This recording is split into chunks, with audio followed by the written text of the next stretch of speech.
এই দেখো এগুলো আমার দাদা এনেছিল। আর এগুলো অনেকে খেতে চায় না, পছন্দ করে না, ঘেন্না করে। কিন্তু এটা ঘেন্না পাওয়ার কোনো জিনিসই নয়।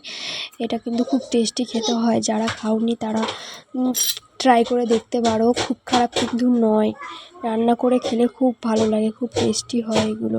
আমি এখানে গুছিয়ে রেখেছি, আলুগুলো ছোট্ট ছোট্ট করে কেটে নিয়েছি, পেঁয়াজ কুচিয়ে নিয়েছি। আমি কম রিচভাবে রান্না করবো ওটাকে। আমার মেয়ে এখানে খেলাধুলা করছে। দেখো আমি বলছি একটু হাই করে দে মা। আমার মেয়ে কিন্তু হাই কিন্তু ভালো বলে।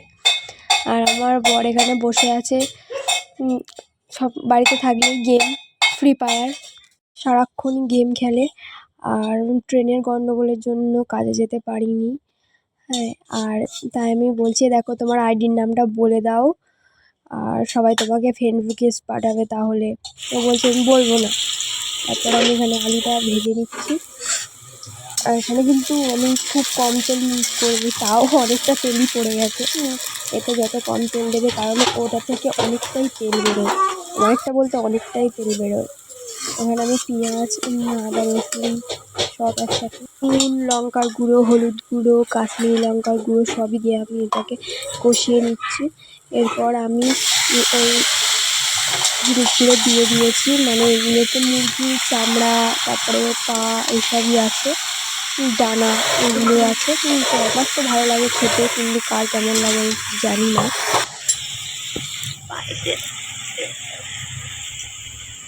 বাইরের ওয়েদারটা জাস্ট আজকের ওয়াও, ঝিকিমিকি ওয়েদার যাকে বলে।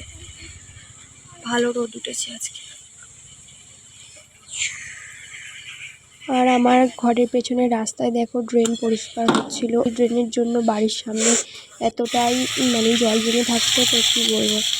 আর দেখো আমি এখানে অনেকটা কষানো হয়ে গেছে, আরও কষবে। দেখো এখানে কষানো পুরোপুরি কমপ্লিট। এখানে তেল বেরিয়ে গেছে, কত তেল বেরিয়েছে দেখো, মানে আরও তেল বেরোবে, যত ফুটবে তত তেল বেরোবে। আর সেন্টটাও কিন্তু খুব সুন্দর লাগছে। আমি এখানে গরম মশলাটা দিয়ে দিচ্ছি। দেওয়ার পরে তারপরে আমি আরেকটু নেড়ে চেড়ে ভালোভাবে ফুটিয়ে নামিয়ে নেব। খুব সুন্দর কালার এসেছে দেখো, তেল এতটাই বেরিয়েছে। একদম তোমরা যদি কেউ রান্না করো তাহলে একদম কিন্তু তেল অল্পই দেবে, কারণ এর থেকে অনেক তেল, অনেকটা পরিমাণে তেল বেরোয়, কারণ এই চামড়ায় অনেক চর্বি থাকে মুরগির।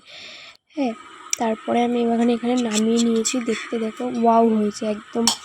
জানি না খেতে কেমন হয়েছে, কিন্তু মনে তো হচ্ছে, দেখে মনে হচ্ছে খুব সুন্দরই খেতে হবে। আমি এখানে খেতে বসে গেছি অলরেডি। দেখি টেস্ট করে কত ভালো লাগবে। আমার মেয়েকে খাইয়ে দেবো আর আমিও খাবো। আমার মেয়ের জন্য আলাদাভাবে অন্য কিছু রান্না করেছি। মেয়েকে তো এত রিচ খাওয়ানো যাবে না, এত ছোটো বাচ্চা এত সহ্য করতে পারবে না।